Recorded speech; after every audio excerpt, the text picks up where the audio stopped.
For the Oppo A5i, ito yung price ngayon, guys. 4,399. Meron ding 5,699. 8GB na yung RAM both, and 128GB naman yung internal storage for the 5,699.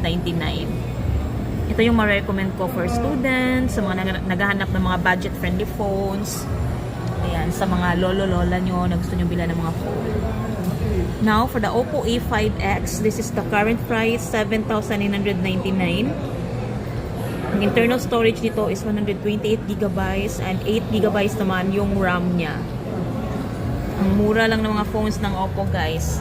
Ito yung bestseller, yung Oppo A3 and A3X. For the Oppo A3, ito yung presyo. From 8,999, naka 2,000 pesos off.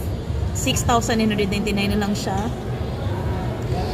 Ang kanila ng mga Oppo, depende sa internal storage at sa gigabytes. Merong 8,499, meron din namang 10,499. Naka-discount din yan, guys. Napakamura lang talaga ng mga phones dito sa rules.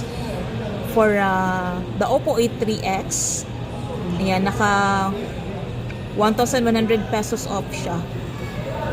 From 5,499, 4,399 na lang yan. Ang kanilang 8GB na RAM at saka 64GB na room. Ang kanila namang 8GB RAM plus 128GB na room is 5,699 na lang. Dating presyo is 6,999. For the Oppo A5, ito naman yung mga presyo. Ayan ang kanyang specification. So yan, guys, huwag na kayong magdalawang isip, guys. Kung gusto nyo talaga makatipid, makasave, makadiscount, go for Oppo, and sa rules kayo bumili.